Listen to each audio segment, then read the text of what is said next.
देखेंगे गुरुत्वाकर्षण वाले पोषण के बारे में।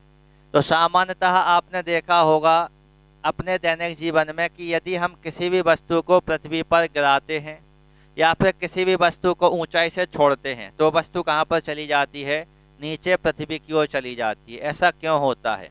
तो बचपन में वही कहानी सुनी होगी आपने, न्यूटन साहब सो रहे थे, एक सेब का फल नीचे की ओर गिरा तो उनके दिमाग में आया कि भाई नीचे ही क्यों गिरा।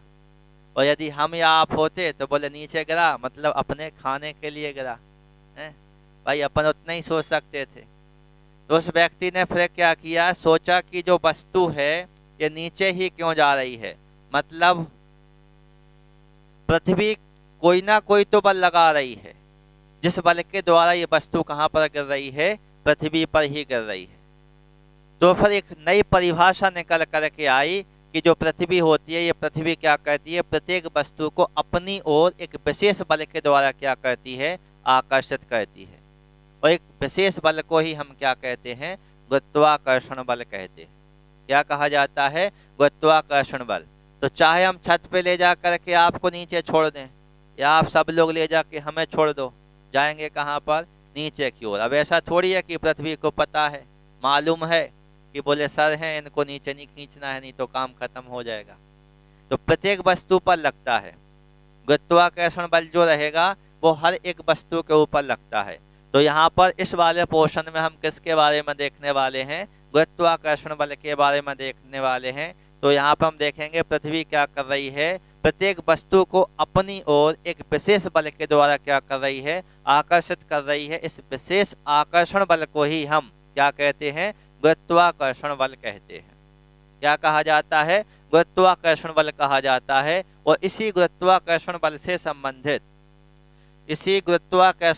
संबंधित वैज्ञानिक न्यूटन के द्वारा क्या किया गया, एक नियम का प्रतिपादन किया गया जिसे न्यूटन का सार्वत्रिक गुरुत्वाकर्षण का नियम कहते हैं। क्या कहा जाता है,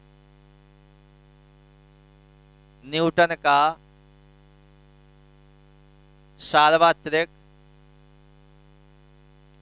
गुरुत्वाकर्षण का नियम। न्यूटन के सार्वत्रिक गुरुत्वाकर्षण के नियम में न्यूटन ने बताया कि ब्रह्मांड में स्थित किन्हीं भी दो पिंडों के मध्य लगने वाला आकर्षण बल, मतलब कोई भी दो पिंड होंगे तो वो दोनों पिंड एक दूसरे को क्या करेंगे, आकर्षित करेंगे। और जब आकर्षित करेंगे तो उनके मध्य कौन सा बल लगेगा, आकर्षण बल लगेगा। कौन सा बल लगेगा, आकर्षण बल लगेगा। तो ब्रह्मांड में स्थित किन्हीं भी दो पिंडों के मध्य लगने वाला आकर्षण बल उन पिंडों के द्रव्यमानों के गुणनफल के समानुपाती होता है। पिंडों के द्रव्यमानों के गुणनफल के समानुपाती होता है। अब जब दो पिंड हैं तो उन दोनों पिंडों के बीच क्या होगी, कुछ ना कुछ दूरी तो होगी ही होगी। तो लगने वाला जो आकर्षण बल होता है वो दोनों पिंडों के बीच की दूरी के वर्ग के कैसा होता है, व्युत्क्रमानुपाती होता है। इसे क्या कहते हैं, न्यूटन का सार्वत्रिक गुरुत्वाकर्षण का नियम कहते हैं। तो सबसे पहले इसमें हम दो पिंड बना लेते हैं। माना एक पिंड A है और माना दूसरा पिंड B है। दोनों पिंडों के द्रव्यमान, पहले वाले पिंड का द्रव्यमान m1 है, दूसरे वाले पिंड का द्रव्यमान m2 है। दोनों पिंड एक दूसरे से कितनी दूरी पर रखे गए हैं, स्मॉल r दूरी पर रखे गए हैं। और दोनों पिंडों के मध्य लगने वाला आकर्षण बल क्या है, F है। दोनों पिंडों के मध्य लगने वाला आकर्षण बल क्या है, F है।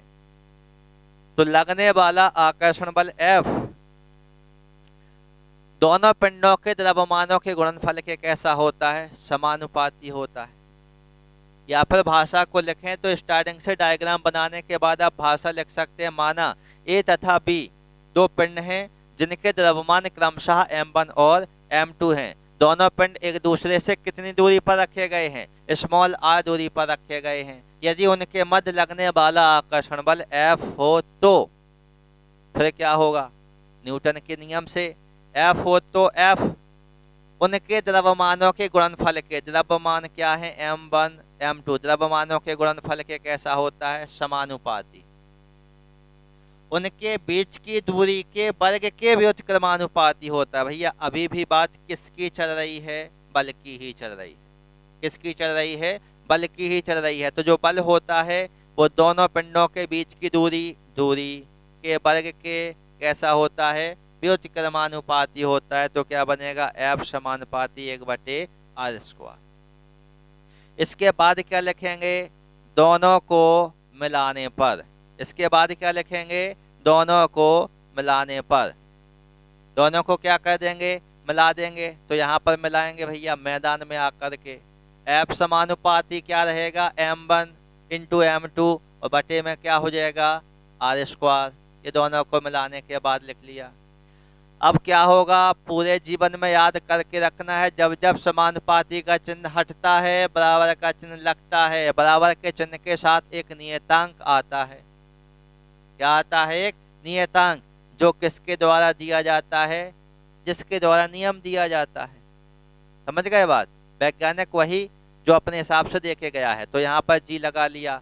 बाकी का क्या है? m1 और क्या रहेगा? ये आपका m2 और बटे में क्या हो जाएगा? r²। ये लगने वाला आकर्षण बल है। F बराबर जी m1 इंटू m2 बटे दूरी का स्क्वायर यानी r²। जहां कैपिटल G एक नियतांक है जिसे गुरुत्वाकर्षण नियतांक कहा जाता है। जहां कैपिटल G एक क्या है? नियतांक है जिसे क्या कहा जाता है? गुरुत्वाकर्षण नियतांक कहा जाता है। अब हम इस नियतांक की वैल्यू निकाल रहे हैं। इस r का पक्षांतर कर देंगे, m1 m2 का भी क्या कर देंगे? पक्षांतर। यहाँ पर केवल क्या बचेगा? g। तो g बराबर f ऊपर पहले से ही था, r भी पहुंच गया तो FR² बटे में क्या पहुंच जाएंगे? m1 इंटू m2 और यहाँ पर क्या बचा आपका? g। तो क्या बना लिया? g बराबर FR² बटे m1 इंटू m2। बात समझ रहे इतनी? g बराबर क्या हो गया हमारा? FR² बटे m1 इंटू m2। ये क्यों लिखा? ये इसलिए लिखा ताकि आप कैपिटल G का इसके हिसाब से मात्रक बना पाएं। ये इसलिए लिखा क्योंकि आप कैपिटल G का इसके हिसाब से विमीय सूत्र लिख पाएं। तो लिखें। अब किसको लिखेंगे? इसके मात्रक को लिखेंगे। मात्रक को यदि हम निकालेंगे तो क्या बनेगा? कैपिटल G बराबर F यानी क्या है? बल। बल का मात्रक क्या होता है? न्यूटन। बल का मात्रक क्या होता है? न्यूटन। गुणे दूरी का स्क्वायर माने मीटर का स्क्वायर बटे में क्या है? द्रव्यमान गुणे द्रव्यमान। तो द्रव्यमान का मात्रक किलोग्राम और दूसरे द्रव्यमान का भी मात्रक क्या? किलोग्राम। नहीं हो जाएगा? तो फिर अगले स्टेप में क्या बनेगा? कैपिटल G बराबर क्या बनेगा? न्यूटन गुणे मीटर स्क्वायर और प्रति यानी बटे में या फिर प्रति में क्या लिख देंगे? kg का स्क्वायर। बात समझ गए? Kilogram square. तो न्यूटन गुणे मीटर स्क्वायर प्रति क्या हो गया? Kilogram square. ये क्या हो गया आपका? कैपिटल G का मात्रक। साथ में एक object, life time object, capital G बराबर 6.67 यानी 6.67 गुणे 10 की पावर -11। मात्रक भी इसके साथ लिखेंगे। क्या लिखेंगे? न्यूटन गुणे मीटर स्क्वायर प्रति किलोग्राम स्क्वायर। एक ऑब्जेक्ट, लाइफ टाइम ऑब्जेक्ट है। ये बहुत कंपटीशन के एग्जाम में पूछा जाने वाला ऑब्जेक्ट है। फेमस है, ये वैल्यू पूछी जाती है। और इस वैल्यू से आपको दो चीजें याद होने वाली हैं। कौन कौन सी? एक तो उसकी वैल्यू तो याद हम कर ही लेंगे, 6.67 गुणे 10 की पावर -11। और दूसरी वैल्यू क्या क्या याद हो जाएगी? मात्रक याद नहीं हो जाएगा? तो मात्रक याद कर लेंगे। ये जो वैल्यू लिखी है ये किस पद्धति में लिखी हुई है? हमारी SI पद्धति में लिखी हुई है। किस पद्धति में लिखी हुई है? SI पद्धति में। साले को CGS पद्धति में लिख दो। अब CGS पद्धति में कैपिटल G बराबर 6.67 गुणे 10 की पावर -8। 6.67 गुणे 10 की पावर कितना हो जाएगा? -8 डायन प्रति सेंटीमीटर। देखो न्यूटन होता है SI पद्धति में मात्रक और डायन होता है CGS पद्धति में मात्रक। मीटर स्क्वायर की जगह क्या लिखेंगे? सेंटीमीटर स्क्वायर, और किलोग्राम स्क्वायर की जगह क्या लिखेंगे, ग्राम स्क्वायर, नहीं लिखेंगे। ये कौन सी पद्धति में हो गया, CGS पद्धति में। 6.67 गुणे 10 की पावर -8 डायन प्रति सेंटीमीटर डायन गुणे सेंटीमीटर स्क्वायर। कैसा है ये, गुणा में है, डायन सेंटीमीटर स्क्वायर प्रति ग्राम स्क्वायर। ये कौन सा हो गया आपका, CGS पद्धति में कैपिटल G का मान हो गया। अब हमें किसकी वैल्यू को निकालनी है, विमीय सूत्र किसका, कैपिटल G का। तो यहाँ पर हम जगह बना लेते हैं क्योंकि बाकी की सब बेच दी है। देखो इसी फॉर्मूले के अकॉर्डिंग बनाएंगे। अब कैपिटल G बराबर सबसे पहले क्या लिखा हुआ है, बल। तो बल का विमीय सूत्र आना चाहिए। बल हुआ, काल हुआ, ऊर्जा हुई, वेग हुआ, चाल हुआ, त्वरण हुआ, ये जीवन देने वाले विमीय सूत्र हैं। ये फॉर्मूला लगा के याद नहीं होने चाहिए, ये नाम लेते ही याद होने चाहिए, मतलब तुरंत याद आ जाना चाहिए, तब तो कुछ बात बनेगी, नहीं तो नहीं बन पाएगी। हम यहाँ पर बल का लिखेंगे mLt की पावर -2 और दूरी का स्क्वायर माने L का स्क्वायर बटे क्या है, द्रव्यमान। द्रव्यमान के लिए कैपिटल M, दूसरा द्रव्यमान तो गुणा M। ये एक M से एक M कैसा हो गया, कैंसिल हो गया, और ये एक M कहाँ चले गए, छत पे चले गए, और छत पे चले जाएंगे तो पावर कैसी हो जाएगी, -1।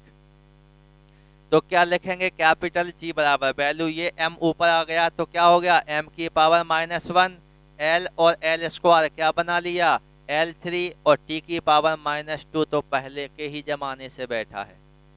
ये क्या हो गया, विमीय सूत्र हो गया। ये क्या हो गया, विमीय सूत्र हो गया। तो यहाँ पर हमने क्या देखा, गुरुत्वाकर्षण बल की डेफिनेशन देखी, साथ में न्यूटन के सार्वत्रिक का मतलब सभी के ऊपर अप्लाई होने वाला, सार्वत्रिक का मतलब सभी के ऊपर अप्लाई होने वाला। इसी हमने नहीं कहा था कि आपको फेंकेंगे तो भी नीचे गिरेंगे और आप हमें फेंकेंगे तो भी नीचे गिरेंगे, तो सबके ऊपर लागू हो रहा है। इसी कारण तो इसको क्या कहा जाता है, सार्वत्रिक गुरुत्वाकर्षण का नियम कहा जाता है। क्या कहा जाता है, सार्वत्रिक गुरुत्वाकर्षण का नियम।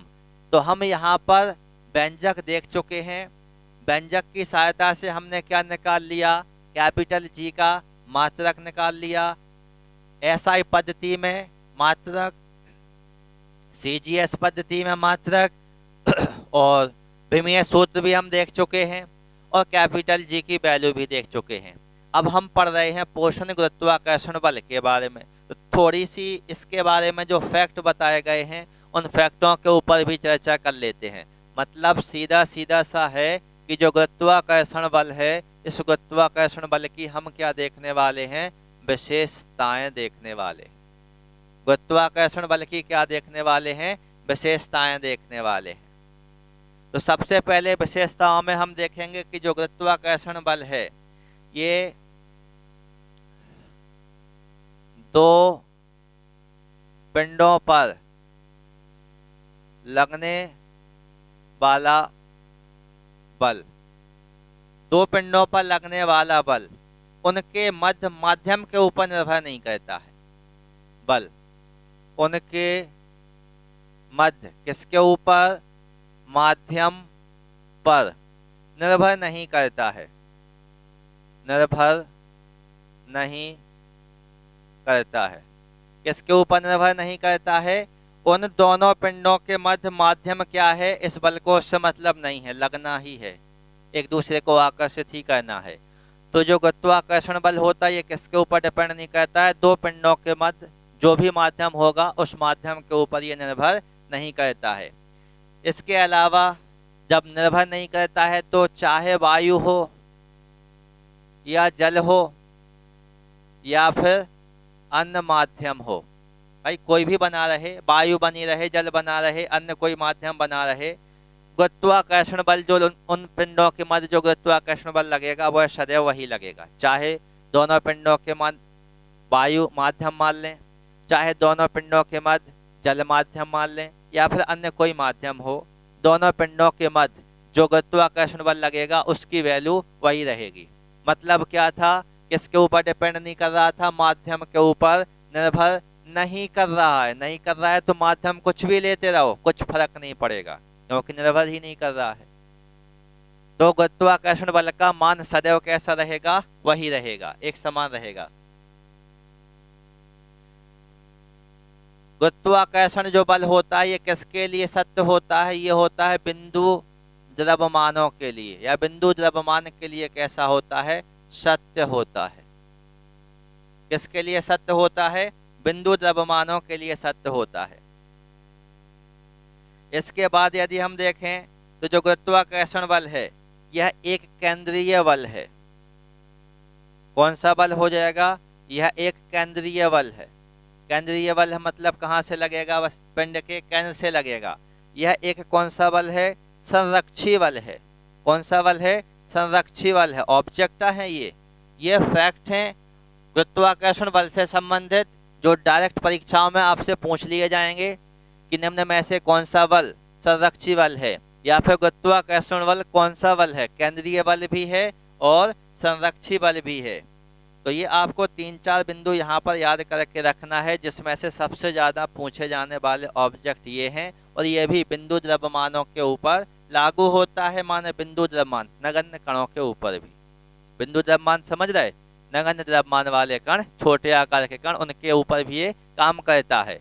नहीं करता है भाई, किसी भी चौक का कण है, चौक का कण, जैसे हम ब्लैक बोर्ड पर या ग्रीन बोर्ड पर चौक का यूज कर रहे हैं, तो उसको लिखने से जो छोटा छोटा कण निकलेगा वो कहाँ पर गिरेगा, वो ऊपर चला जाएगा क्या भाई, हवा में उड़ेगा वो ठीक है, लेकिन कुछ समय पश्चात वो कहाँ जाएगा, जमीन पर ही तो जाएगा, क्योंकि पृथ्वी एक पिंड है और वो उस चौक के दूसरे पिंड को अपनी ओर खींच रही है, और दूसरा जो पिंड है चौक का कण, वो क्या है, बिंदु द्रव्यमान का कण है। तो बिंदु द्रव्यमान के कणों के ऊपर भी कैसा होता है, सत्य होता है या लागू होता है।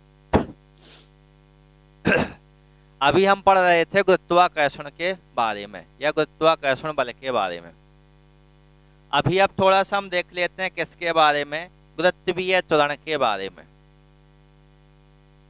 किसके बारे में, गुरुत्वीय त्वरण के बारे में। गुरुत्वीय त्वरण, गुरुत्वीय त्वरण का मतलब होता है गुरुत्व के कारण किसी वस्तु में उत्पन्न त्वरण को गुरुत्वीय त्वरण कहते हैं। गुरुत्व के कारण माने वस्तु को पृथ्वी खींच रही है, वस्तु को पृथ्वी क्या कर रही है, अपनी ओर खींच रही है, माने गुरुत्व लगा रही है।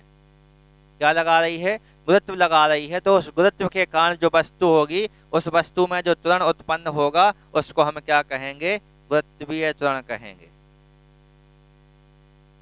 दूसरी परिभाषा समझ लें, आपने किसी वस्तु को ऊपर से गिराया, स्वतंत्रता पूर्वक वो वस्तु कहाँ पर जाएगी, नीचे की हो जाएगी। तो जब छोड़ेंगे आप, जब उसका वेग अलग होगा, जैसे ही नीचे की हो जाएंगे वेग कैसा होता जाएगा, बढ़ता जाएगा, नहीं बढ़ता जाएगा।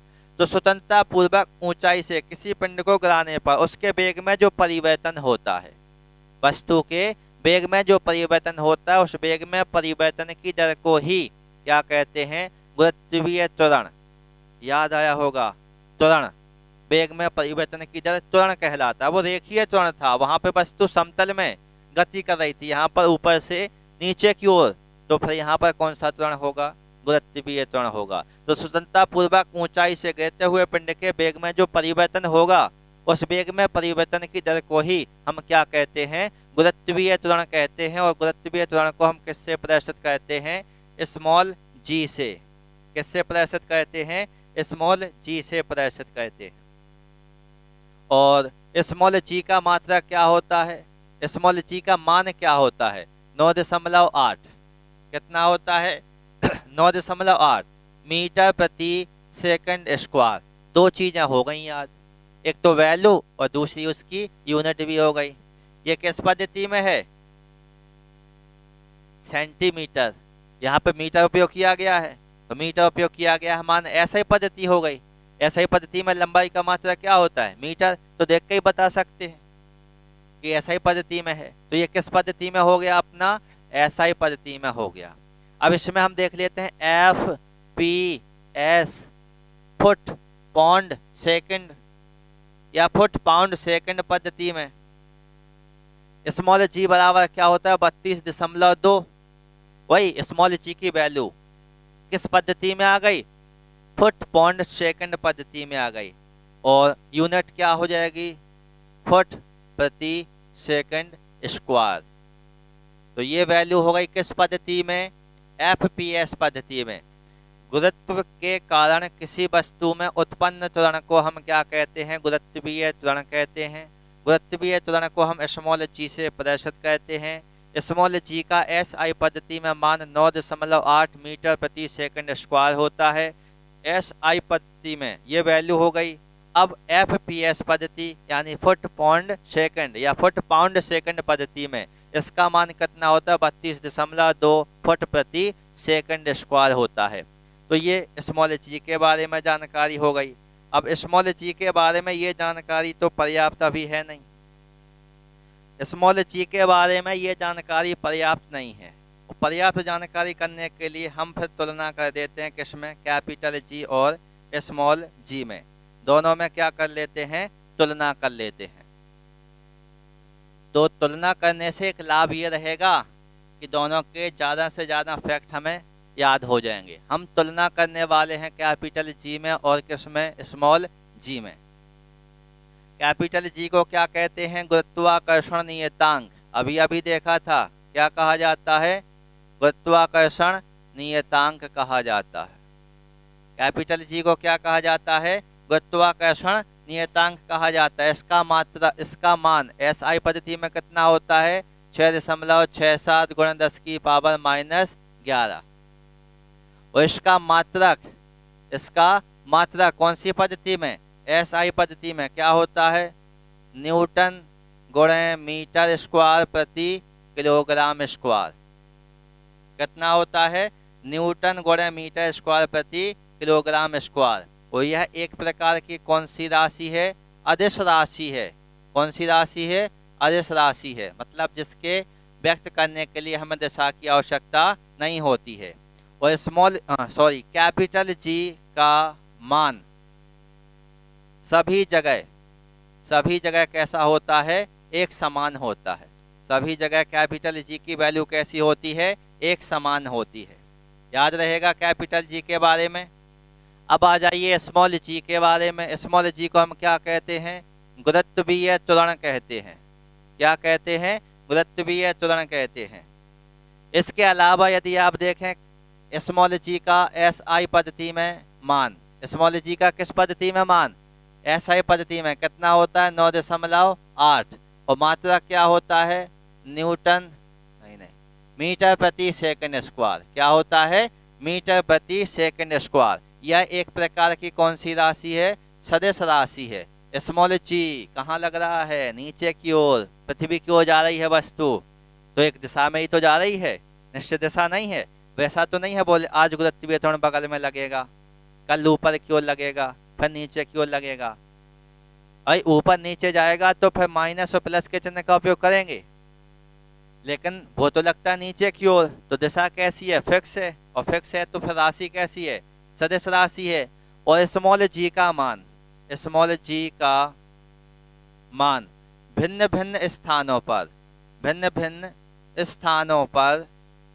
भिन्न भिन्न होता है। भिन्न भिन्न स्थानों पर कैसा होता है, भिन्न भिन्न होता है, माने अलग अलग स्थानों पर स्मॉल जी का मान कैसा होता है, अलग अलग। यदि हम पृथ्वी की सतह से ऊंचाई पर जाएं तो स्मॉल जी के मान में कमी देखने के लिए मिलती है। और यदि हम पृथ्वी की सतह से नीचे गहराई में जाएं, माने पृथ्वी के ही अंदर जाएं, तो भी स्मॉल जी के मान में कमी देखने के लिए मिलेगी। और यदि ज़्यादा अंदर चले जाएं, माने पृथ्वी के केंद्र में चले जाएं, तो स्मॉल जी का मान कैसा होता है, शून्य होता है।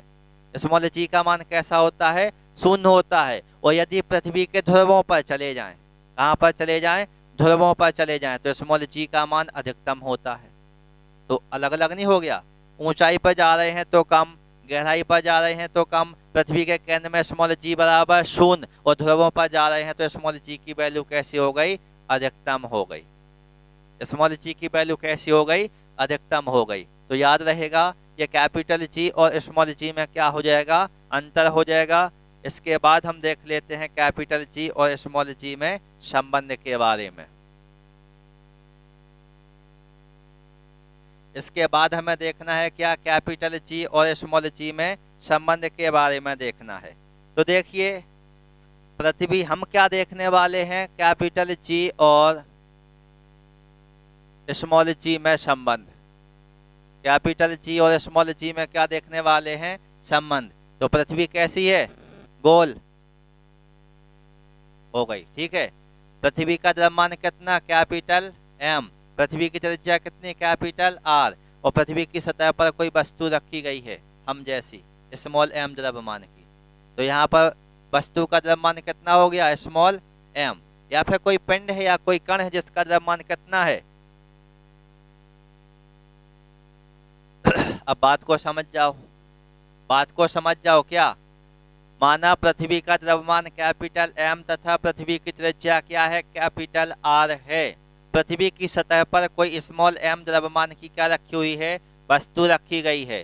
तो अब दोनों के मध्य क्या लगेगा, आकर्षण बल लगेगा। दोनों के मध्य क्या लगेगा, आकर्षण बल। दोनों के मध्य लगने वाला आकर्षण बल क्या, F बराबर, याद होगा, जी एम एम बटे दूरी का स्क्वायर। अब यहाँ तो m एक बड़ा है और एक छोटा है, तो यहाँ पर क्या लिखेंगे, एक बड़ा m और एक छोटा m। और दूरी का स्क्वायर, तो दूरी क्या है यहाँ पर, कैपिटल R। तो क्या हो जाएगा, कैपिटल R स्क्वायर हो जाएगा। ये क्या हो गया, इक्वेशन नंबर फर्स्ट। अब लगा लेते हैं न्यूटन की गति के दूसरे नियम से।